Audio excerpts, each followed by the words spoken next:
We are 120 years in Poland. Did you know about it? No.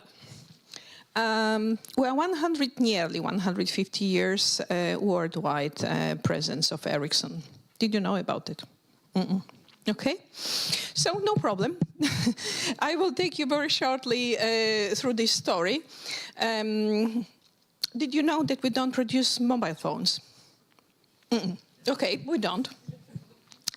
But we always were a telecom company. So to explain people how to call and how to work with the network which we construct, actually this is what we do. We had to create different kind of advertisements, and this is one of the advertisements from 20s.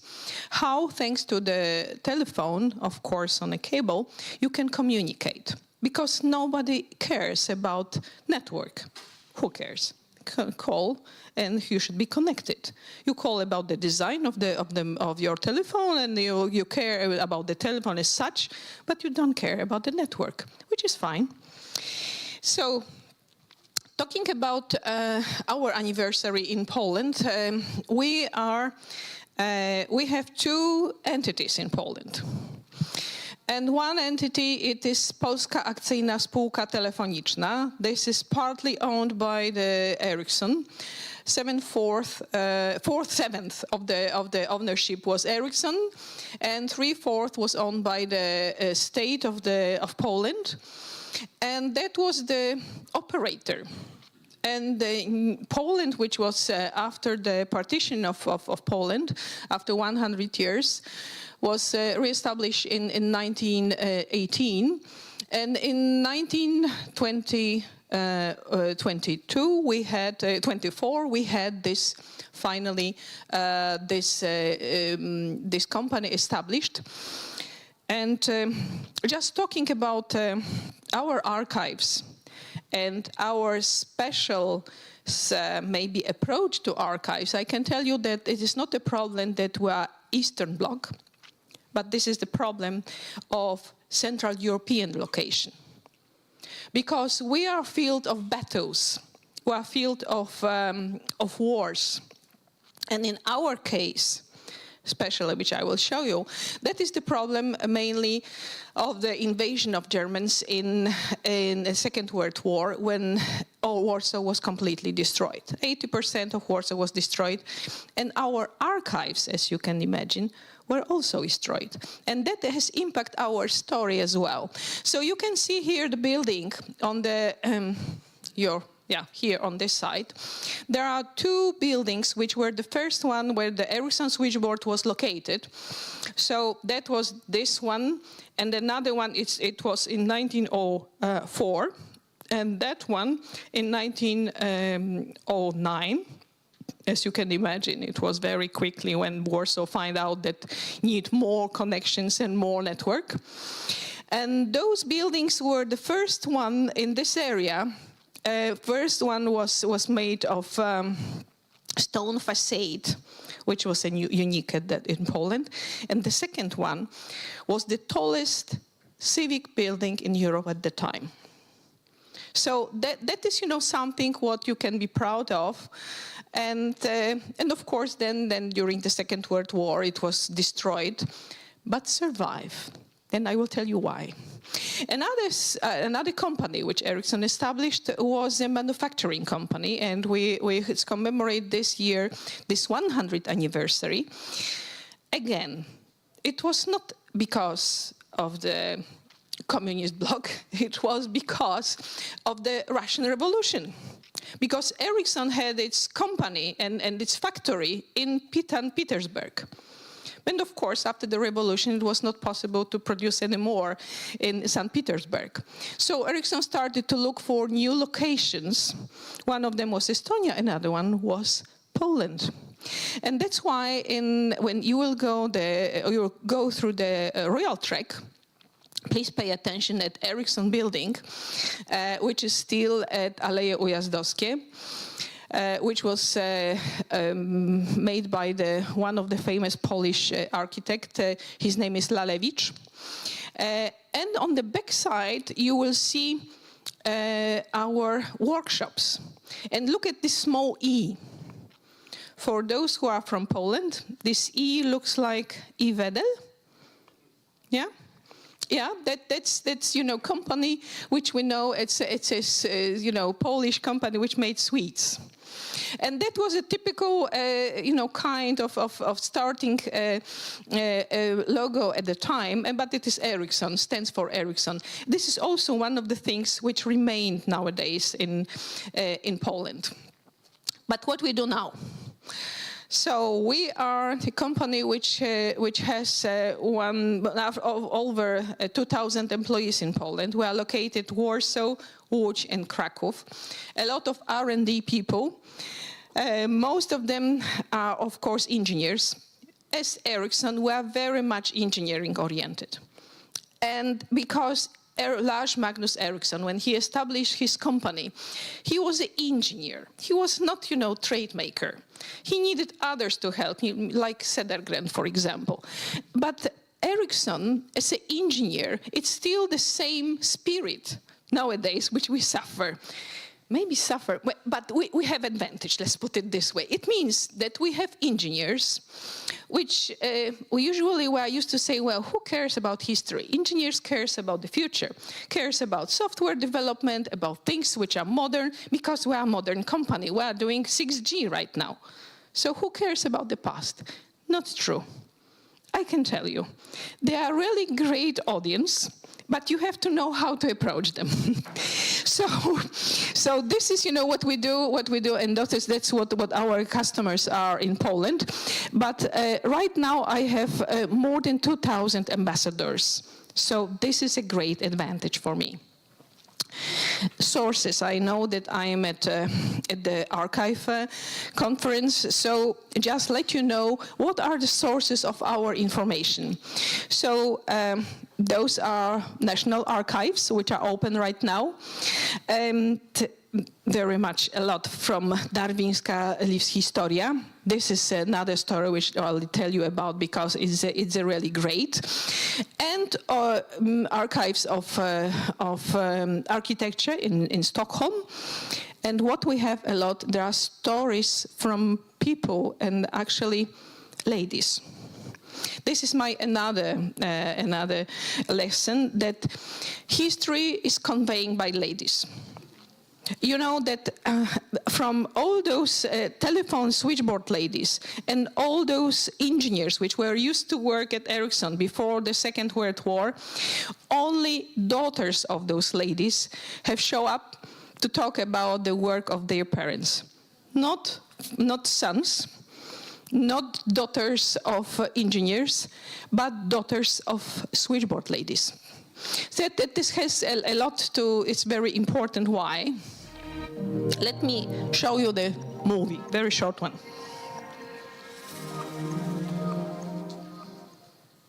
Dzień dobry, nazywam się Lucyna Richter i pracuję jako telefonistka. Pojawiam się w tym filmie, ponieważ mija już 120 lat od czasu, kiedy zostałam zatrudniona do obsługi pierwszej centrali telefonicznej Ericsson przy ulicy Zielnej w Warszawie. To było wielkie wydarzenie w 1904 roku. Pisały o tym wszystkie gazety.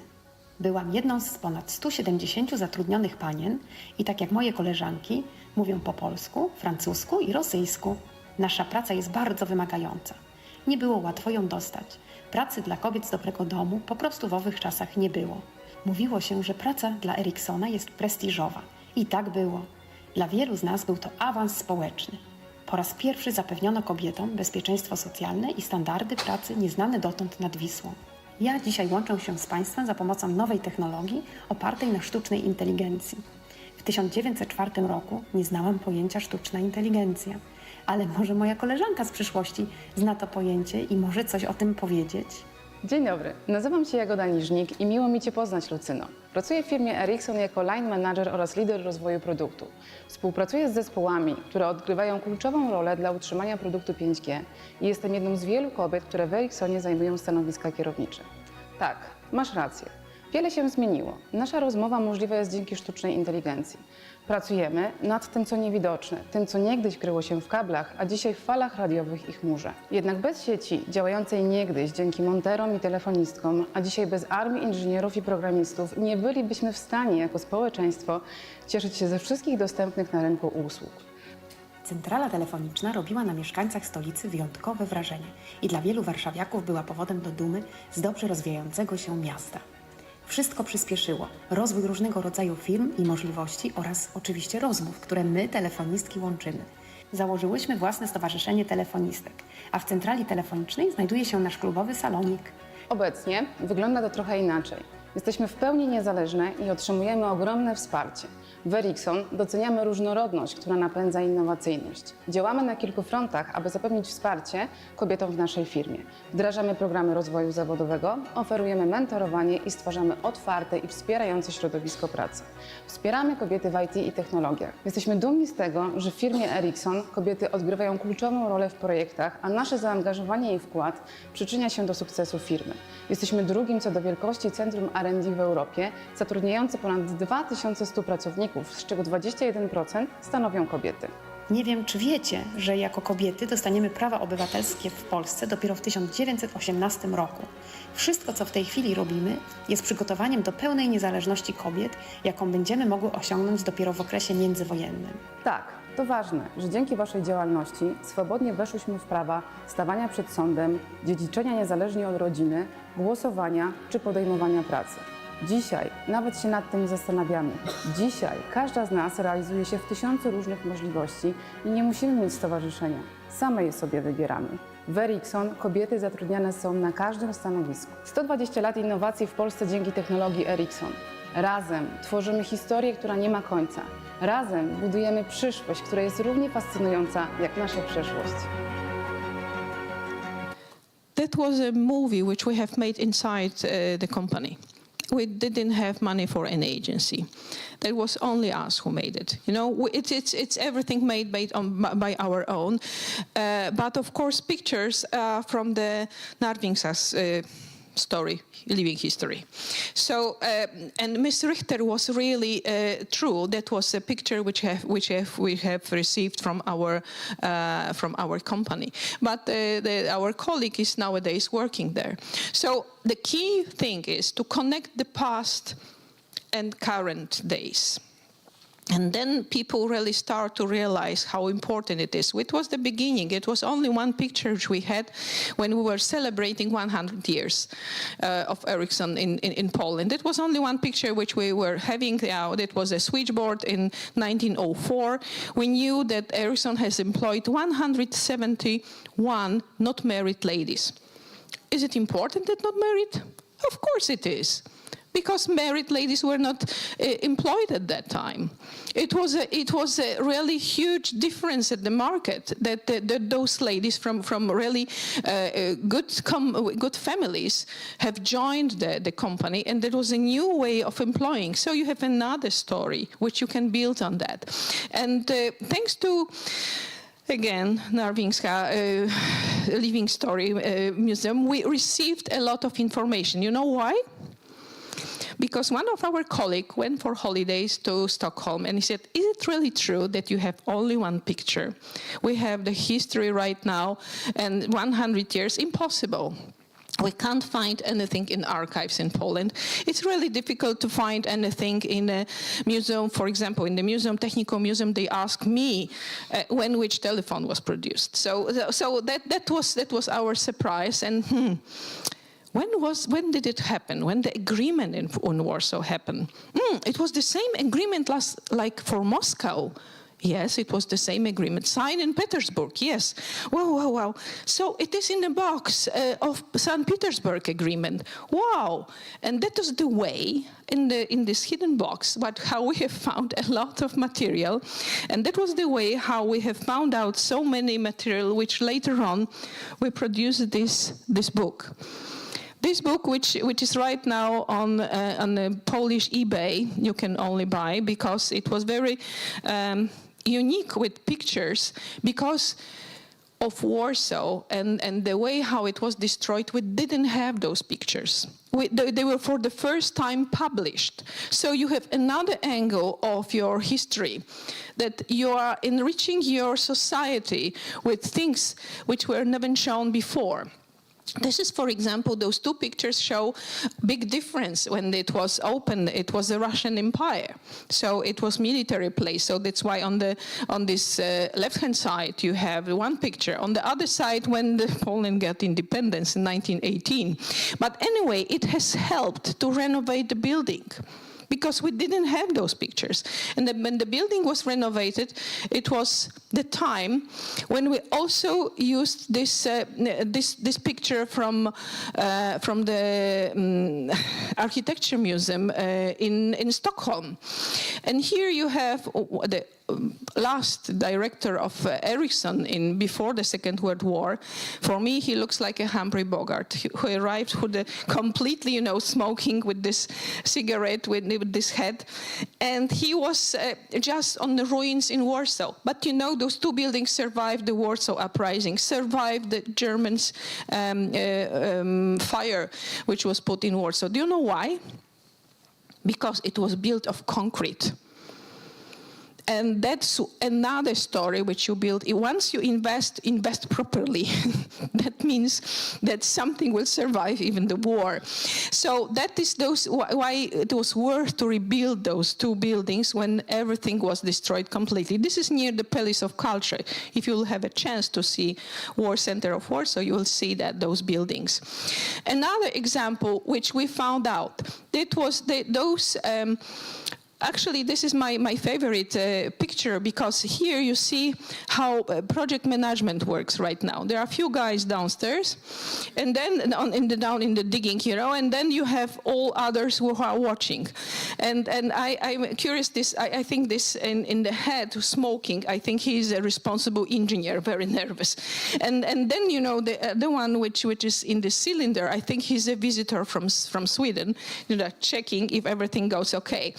And then what is interesting, of course, there are telephone ducts. And this is just, archive, how Ericsson was preparing those ducts. But right now you can read there that those are orangeries, which were not existing in 1918. And those orangeries, we didn't have pictures in Warsaw of those orangeries. So you read it differently. On the right-hand side, those who are from Warsaw, this building. It still exists as a hospital. But we don't have those pictures, and you read it completely different.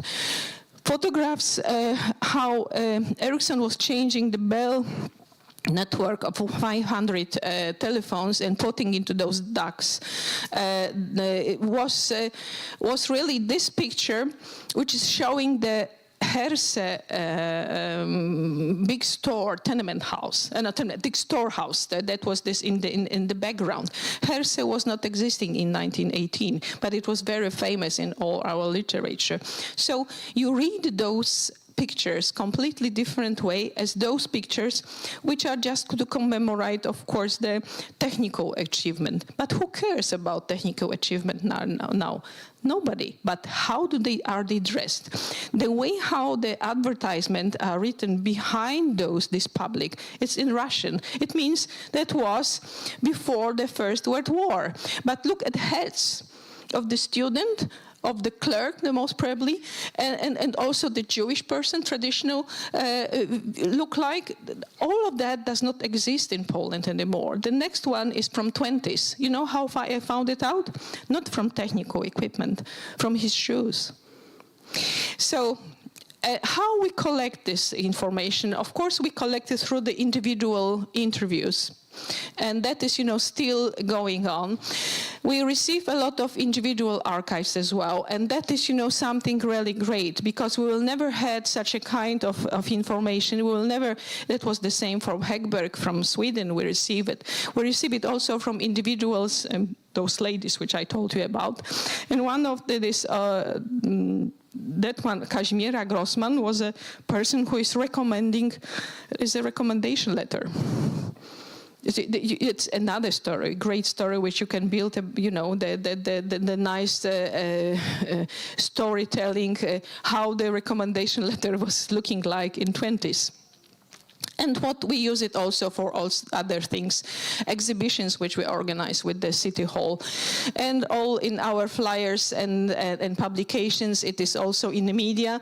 It is also, in toys for children. And as I told you, I have 2,100 ambassadors, and they are really eager to talk about it, and they are eager really to show it. Our Swedish embassy is also interesting to demonstrate how Sweden was present in Poland. So that's why we had this exhibition on the walls of Swedish embassy, and Night of Museums, which is a very popular event in Warsaw. And we organized the really storytelling evening in Pasta building. And I must tell you, this year people were queuing for 1 hour to get there and hear that. That was a great satisfaction. And to those presentations came ladies who were daughters of those telephone ladies. So I built this story, still continuously talking about that. So you can find more, of course, on our publications and on YouTube. You can find this book as well, which we have made available for the public. So this is the way how we constantly build this image. And one thing more, if you will visit Warsaw today and tomorrow, not on this side of Warsaw, on the other side of Warsaw, please watch carefully what you have at the pavements. This is the sign of the Ericsson. Polska Akcyjna Spółka Telefoniczna. I mean, buildings, they survived, yeah, but most of Warsaw was destroyed. But those underground cables also survived, and you can find this logo is still existing. It means that we still have signs of our presence in Poland. Okay, thank you.